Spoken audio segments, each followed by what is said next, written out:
નમસ્કાર દર્શક મિત્રો, રિયલ સમાચારમાં આપનું સ્વાગત છે। સમાચારોની શરૂઆત કરતા પહેલા એક નજર કરીએ આજના મુખ્ય સમાચાર પર। સુરત મહાનગરપાલિકાનું વધારાના વેરા વિનાનું 9,603 કરોડ રૂપિયાનું ડ્રાફ્ટ બજેટ રજૂ કરાયું। કતારગામના એમ્બ્રોઇડરીના કારીગરનું અકસ્માત મોત નહીં પરંતુ મિત્રએ જ હત્યા કરી હોવાનો થયો ખુલાસો। કાપોદ્રા વિસ્તારમાં સીએ સાથે કરોડોની છેતરપિંડી આચરતો આરોપી પકડાયો। એનઆરઆઈ વેપારી સાથે 66 લાખની સાયબર ઠગાઈ કરનાર આરોપી બેંગ્લોરથી ઝડપાયો। નારાયણ સેવા સંસ્થા દ્વારા દિવ્યાંગો માટે લિમ્બ અને કેલિપર કેમ્પનું આયોજન કરાયું। શ્રી ગુપ્તેશ્વર મહાદેવ મંદિરમાં પાટોત્સવ નિમિત્તે નવચંડી યજ્ઞ, મહાઆરતી અને ભંડારા સહિતના આયોજન થયા। સમાચાર વિગતે જોઈએ। દેશના નંબર 1 ક્લીન સિટી સુરત મહાનગરપાલિકાનું નાણાકીય વર્ષ 2025-26નું ડ્રાફ્ટ બજેટ આજે મ્યુનિસિપલ કમિશનર શાલિની અગ્રવાલે રજૂ કર્યું હતું। કમિશનર ઐતિહાસિક ₹9,603 કરોડનું બજેટ રજૂ કર્યું છે અને જે પૈકી 4,562 કરોડ વિકાસ કામો માટે ફાળવ્યા છે। સુરત મહાનગરપાલિકાના કમિશનરે સ્ટેન્ડિંગ કમિટી સમક્ષ આજે 2025 અને 26ના વર્ષનું 9,603 કરોડનું બજેટ રજૂ કર્યું હતું, જેમાં બ્રિજ નિર્માણ માટે 130 કરોડની, તાપી શુદ્ધિકરણ માટે 25 કરોડની જોગવાઈ કરવામાં આવી છે। આગની ઘટનાઓ વધુ બનતી હોવાથી ફાયર એકેડેમી સ્થાપવામાં આવશે અને નાગપુર બાદ દેશમાં બીજી એકેડેમી સુરત ખાતે સ્થાપવામાં આવશે। સાથે જ દરેક ઘર પર QR કોડ લગાવવામાં આવશે। આ અંદાજિત બજેટમાં 469 કરોડનું રેવન્યુ સરપ્લસ ધરાવતું બજેટ છે અને વર્ષ 2023-24માં 117 કરોડ રેવન્યુ સરપ્લસ અને વર્ષ 2024-25માં 425 કરોડનું મળીને કુલ 542 crore revenue surplus fund Surat શહેરના વિકાસ કાર્યો માટે ઉપલબ્ધ કરાયું હતું। સુરતને ગ્રોથ હબ તરીકે આગળ ધપાવવા માટે વર્ષ 2025 અને 26માં સુરત મહાનગરપાલિકાના અત્યાર સુધીના ઇતિહાસનું સૌથી મોટું કદ ધરાવતું 4,562 કરોડનું કેપિટલ કામો માટેનું બજેટ જાહેર કરાયું છે। નવા વિસ્તારના વિકાસ માટે તબક્કાવાર કુલ અંદાજિત 5,481 કરોડના ખર્ચ કરાશે। આંતરમાળખાકીય સુવિધાઓ પૂરી પાડવાનું આયોજન કરાયું છે અને વર્ષ 2024 અને 25 કરતાં 868 કરોડનો વધારો કરાયો છે। સુરત મનપાએ દૂષિત પાણીને 2035 સુધીમાં શુદ્ધ કરવાનો લક્ષ્યાંક નક્કી કર્યો છે અને આ શુદ્ધ પાણી ઉદ્યોગ ગૃહોને સપ્લાય કરવામાં આવશે અને ડુમસ સી ફેસ ડેવલપમેન્ટ માટે 153 કરોડ, આરોગ્ય માટે 9 કરોડની જોગવાઈ કરવામાં આવી છે। શહેરમાં 16 નવા હેલ્થ સેન્ટર ઊભા કરવામાં આવશે અને સુરત દેશનું પહેલું EV BRTS બસ સેવા આપનારું શહેર બનશે। 2025-26 દરમિયાન સુરત શહેરની સિટી અને BRTS બસોને ઇલેક્ટ્રિકમાં કન્વર્ટ કરવામાં આવશે।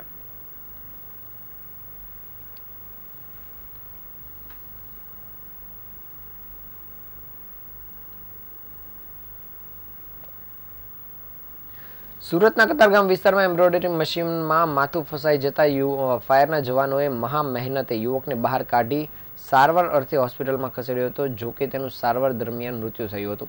આ અંગે મોટો ખુલાસો થયો છે। આ ગુનામાં સાથે કામ કરનાર કારીગરે જ મૃતકનું પહેલા ગળું દબાવ્યું હતું અને ત્યારબાદ હત્યાને અકસ્માતમાં ખપાવી દેવાનું રટણ કર્યું હતું, જોકે પોલીસે હત્યાનો ગુનો દાખલ કરી આરોપીની ધરપકડ કરી છે। સુરતના કતારગામ જૂની JIDCની વિશ્વકર્મા સોસાયટીમાં એમ્બ્રોઇડરીના ખાતામાં રહેતા 25 વર્ષીય પરવેઝ આલમ અંસારી મશીન પર કામ કરતો હતો અને તારીખ 8 ફેબ્રુઆરીના રાત્રે તે કારખાનામાં એકલો કામ કરતો હતો અને સવારે જ્યારે અન્ય કારીગરો આવ્યા ત્યારે પરવેઝ મશીનના પેન્ટાગ્રાફમાં ગળાના ભાગેથી ફસાયેલી હાલતમાં મળી આવ્યો હતો। કારખાનાનો ગ્રીલનો દરવાજો અંદરથી બંધ હતો અને આખરે પરવેઝને ફસાયેલો જોઈને કારીગરોએ આ બાબતે ફાયર બ્રિગેડને જાણ કરી હતી અને ફાયર બ્રિગેડે પરવેઝને બહાર કાઢ્યો હતો પણ બચાવી શક્યા ન હતા। પરવેઝનો ગળાનો ભાગ મશીનમાં ફસાઈ જતા ફાંસી લાગી ગઈ હોવાને કારણે તેનું મૃત્યુ થયું હતું અને બનાવની જાણ થતાં જ કતારગામ પોલીસ પણ દોડતી થઈ હતી। આ ગુનામાં મૃતક પરવેઝ આલમ અબ્દુલ અંસારીના ભાઈએ કતારગામ પોલીસ મથકમાં હત્યાનો ગુનો નોંધાવ્યો હતો, જેથી પોલીસે તપાસ હાથ ધરી હતી અને આ દરમિયાન પોલીસને મૃતકની સાથે રહેતા અઝબ અલી સામે શંકા ગઈ હતી, જેથી પોલીસે અલગ અલગ એંગલોથી તપાસ કરતા અઝબ અલીની ગતિવિધિઓ પર શક સખત બન્યો હતો અને અઝબ અલી ઘટના બાદ બિહાર જતો રહ્યો હતો, જેથી પોલીસની ટીમ બિહાર ગઈ હતી અને પૂછપરછ માટે તેને સુરત લાવવામાં આવ્યો હતો અને આરોપીની કડક પૂછપરછ કરતા તે ભાંગી પડ્યો હતો અને પરવેઝ આલમની હત્યા પોતે કરી હોવાની કબૂલાત કરી હતી. આરોપી અજબ અલી અંસારીએ પૂછપરછમાં જણાવ્યું હતું કે પોતે અને મૃતક બંને છેલ્લા 3 વર્ષથી સાથે જ રહેતા હતા અને જેમાં મરણ જનારે તેના મોબાઈલ ફોનમાં આરોપી સાથે સંલગ્ન શરીર સંબંધ બાંધતા હોવાનો વિડીયો ઉતાર્યા હતા. જે વિડીયો આરોપી દ્વારા ડિલીટ કરવા માટે પરવેઝને અવારનવાર કહેવામાં આવતું હતું, પરંતુ તે ડિલીટ ન કરતો હતો, જે અંગે તેઓ વચ્ચે બોલાચાલી બાદ ઝઘડો થયો હતો, જેમાં આરોપીએ તેની પાસે રહેલા ગમછા વડે પરવેઝ અંસારીનું ગળું દબાવી હત્યા કરી નાખી હતી. ત્યારબાદ કોઈને શક ન જાય તે માટે આરોપીએ એમ્બ્રોઇડરી ખાતામાં પરવેઝને લઈ જઈ લોખંડની પટ્ટીમાં તેનું ગળું ફસાવી દીધું હતું અને અકસ્માત મોત થયું હોવાનું રટણ ચલાવ્યું હતું. હાલ પોલીસે આરોપીને ધરપકડ કરી કાયદેસરની કાર્યવાહી શરૂ કરી છે.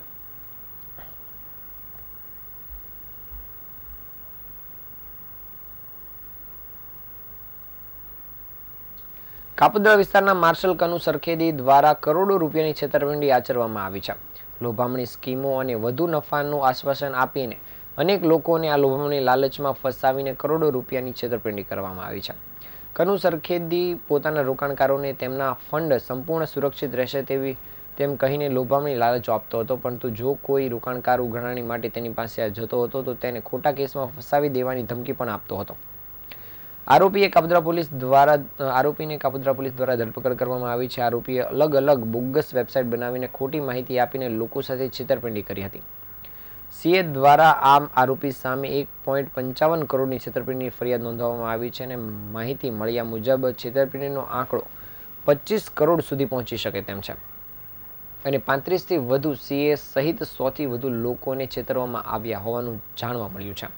હાલ કાપોદ્રા પોલીસ દ્વારા ભોગ બનનાર લોકોનો સંપર્ક સાધવાની કામગીરી શરૂ કરવામાં આવી છે અને આગળની કાર્યવાહી શરૂ કરાઈ છે.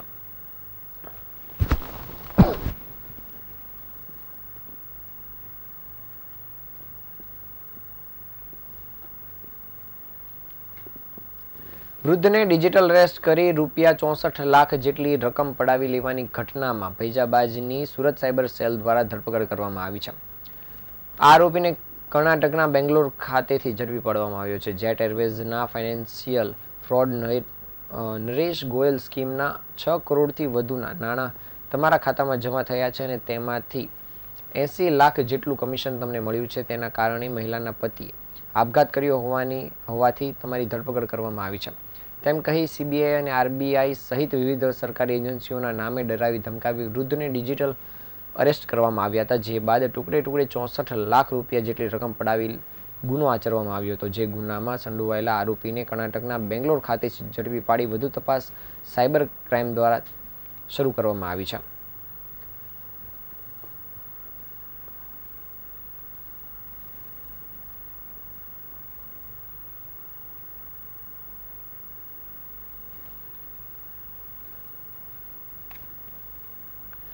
સુરતના Althan Bhatar community hall Soham circle નજીક નિઃશુલ્ક લિમ્બ અને કેલિપર કેમ્પનું આયોજન કરવામાં આવ્યું છે, જેમાં રાજસ્થાનની પ્રતિષ્ઠિત અને રાષ્ટ્રીય પુરસ્કાર વિજેતા નારાયણ સેવા સંસ્થાન, શાંતાબેન ત્રિભુવનદાસ પટેલ ચેરિટેબલ ટ્રસ્ટ અને ટીએમ પટેલ ઇન્ટરનેશનલ સ્કૂલ સાથે મળીને ગુજરાતના દિવ્યાંગજનોના કલ્યાણ માટે વિશાળ મફત કેમ્પનું આયોજન કરી રહી છે, જેમાં મોટી સંખ્યામાં દિવ્યાંગોની સેવા કરવામાં આવશે. નારાયણ સેવા સંસ્થાનના ભગવાન પ્રસાદ ગોડેએ જણાવ્યું હતું કે લોકોએ અકસ્માત કે બીમારીના કારણે હાથ પગ ગુમાવી દીધા છે અને તેમની દુઃખભરી જિંદગી બદલીને સ્વાવલંબન તરફ દોરવા માટે સંસ્થાન નિસ્વાર્થપણે સમર્પિત છે.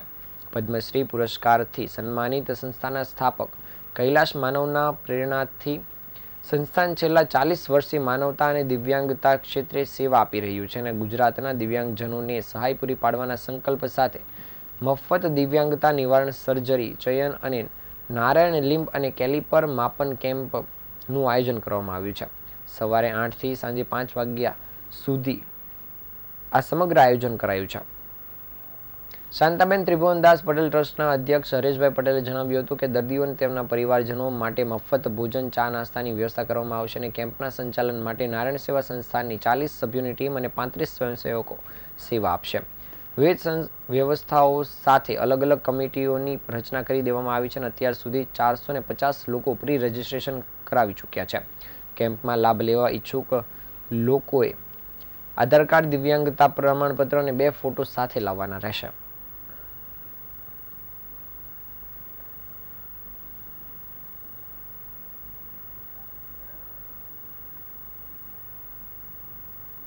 मैं नारायण सेवा संस्थान का मीडिया और जनसंपर्क हेड भगवान प्रसाद गौड़ और मेरे सहयोगी श्री अचल सिंह जी सूरत कैंप के प्रभारी, बड़े ही प्रसन्नता के साथ में आप सबको हम बताने जा रहे हैं कि सूरत के दिव्यांगों के साथ ही संपूर्ण गुजरात के दिव्यांगों को लाभ पहुंचाने के लिए एक विशाल शिविर का आयोजन अल्थान भटार कम्युनिटी हॉल के अंदर आगामी रविवार 23 फरवरी को कृत्रिम अंग मेजरमेंट कैंप का आयोजन किया जा रहा है. इस शिविर के अंदर ऐसे दिव्यांग जो किसी दुर्घटना के अंदर या किसी बीमारी की वजह से या शुगर या गैंग्रीन जैसी बीमारी की वजह से हाथ पांव कट गए हैं, उन दिव्यांगों का मेजरमेंट लेकर उन्हें मॉड्यूलर कृत्रिम हाथ पांव लगाने के लिए ये शिविर आयोजित है. इस शिविर के अंदर अभी तक करीब 400 लोगों का प्री रजिस्ट्रेशन हो चुका है और संस्थान के माध्यम से ये शिविर सुबह 8 बजे से लेकर 5:30 बजे तक चलेगा.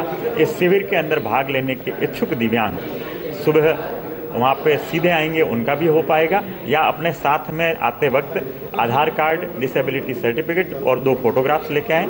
और अधिक जानकारी के लिए आप हमारे कॉल नंबर है 7023509999. मैं पुनः बोल रहा हूँ 7023509999. इस पे कॉल करके अधिक जानकारी प्राप्त कर सकते हैं. जितने भी दिव्यांग आएंगे उन्हें सुबह से शाम तक पूरी तरह से संतुष्ट किया जाएगा, उनका मेजरमेंट लिया जाएगा और जो ऑपरेशन के लिए चयनित होंगे उनका उदयपुर ले जाके चयन किया जाएगा. और मैं आपके माध्यम से बताना चाहूँगा संस्थान के अध्यक्ष श्री प्रशांत अग्रवाल जी और कैलाश मानव जी इसके अंदर आशीर्वाद देंगे. खूब खूब धन्यवाद. સુરતમાં ફૂલપાડા વિસ્તારમાં આવેલા શ્રી ગુપ્તેશ્વર મહાદેવ મંદિરમાં પાટોત્સવ નિમિત્તે નવચંડી યજ્ઞ અને અભિષેકાત્મક શિવપૂજન ઉપરાંત મહાઆરતી અને મહાપ્રસાદી સહિતના કાર્યક્રમનું આયોજન કરવામાં આવ્યું હતું. નવચંડી યજ્ઞમાં 14 જેટલા જોડાઓએ ભાગ લીધો હતો. સુરત શહેરમાં આવેલ ફૂલપાડા વિસ્તારમાં 5 પાંડવ ઓવારા પર પૌરાણિક શ્રી ગુપ્તેશ્વર મહાદેવ મંદિર આવેલું છે. આ મંદિરમાં પાટોત્સવ નિમિત્તે 19 ફેબ્રુઆરીના રોજ નવચંડી યજ્ઞ અને અભિષેકાત્મક શિવપૂજન તેમજ મહાઆરતી અને મહાપ્રસાદી સહિતના કાર્યક્રમનું આયોજન કરવામાં આવ્યું હતું. નવચંડી યજ્ઞમાં 14 જેટલા જોડાઓએ ભાગ લીધો હતો. સવારે 8 કલાકે યજ્ઞનો પ્રારંભ થયો હતો અને બપોરે 2:30 કલાકે શિવ પૂજન તેમજ 5 કલાકે મહાઆરતી યોજાઈ હતી. ત્યારે સાંજના સમયે મહાપ્રસાદીનું પણ આયોજન કરવામાં આવ્યું હતું. સમગ્ર કાર્યક્રમ દરમિયાન મોટી સંખ્યામાં લોકોએ આ શિવપૂજન તેમજ મહાઆરતી ઉપરાંત મહાપ્રસાદીનો લાભ લીધો હતો.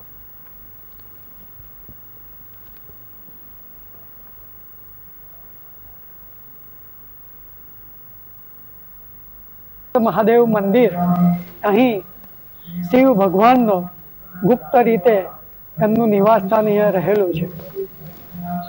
મહાત્મય જોવા જઈએ પુરાણોમાં, સ્કંદ પુરાણમાં એવું લખ્યું છે કે એકવાર બ્રહ્માજીથી ઋષભદેવનો ઉચ્ચાર ખોટો થવાથી એમનું આખી 3 લોકમાં હાહાકાર થઈ ગયો અને તેથી બધા દેવો મહાદેવ પાસે ગયા અને મહાદેવને પ્રાર્થના કરી કે ભાઈ આ 3 લોકમાં હાહાકાર થવાનું શું કારણ?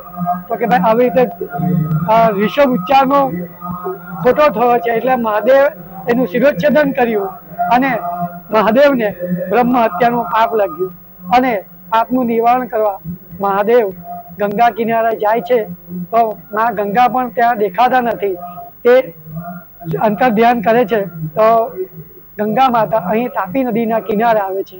તો મહાદેવજી પૂછે છે કે મા ગંગા તમારે અહીંયા આવવાનું કારણ શું? એ જણાવે છે કે લોકો બ્રહ્મ હત્યા વગેરે પાપો કરીને મારે ત્યાં સ્નાન કરે છે અને એ પાપ મારી પર આવે છે. મારે એનું નિરાકરણ કઈ રીતે કરવું જેથી કરીને હું આ તાપી નદીમાં એ મારા સગળા પાપોનું નિવારણ કરવા માટે અહીં આવી છું એવું બોલ્યા. જેથી મહાદેવને આ બ્રહ્મ હત્યાનું પાપ લાગ્યું હતું તેનું નિવારણ કરવા માટે બી ભગવાન શિવે અહીં સ્નાન કર્યું અને ગુપ્ત રીતે અહીં પધારેલા. આ ગુપ્તેશ્વર મહાદેવની કથા છે અને આજે આ પાટોત્સવ નિમિત્તે 11 જોડાઓ 14 જોડાઓ અહીં ગાડી આની પૂજા નવચંડી યજ્ઞમાં એ લોકો બિરાજ્યા છે. અહીં હોમાત્મક લઘુરુદ્ર ગણેશ યાગ અને આજે નવચંડી એવી રીતે નવચંડી યજ્ઞ કરવામાં આવ્યો છે અને ભગવાન મહાદેવ સર્વનું કલ્યાણ કરે એ માટે અમે ભગવાનને પ્રાર્થના કરીએ છીએ.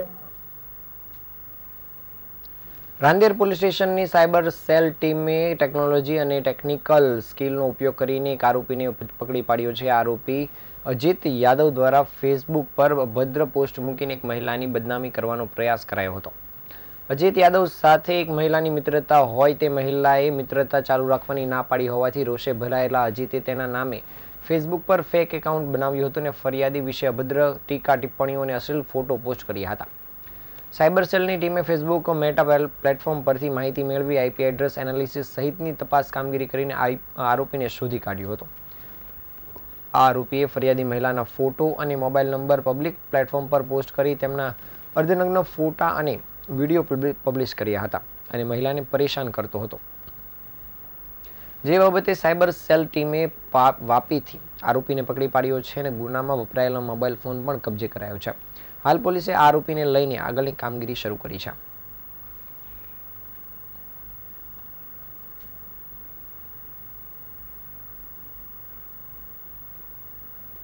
આ હતા આજના સમાચાર. નવા સમાચાર સાથે ફરી મળીશું. ત્યાં સુધી રજા આપશો. નમસ્કાર.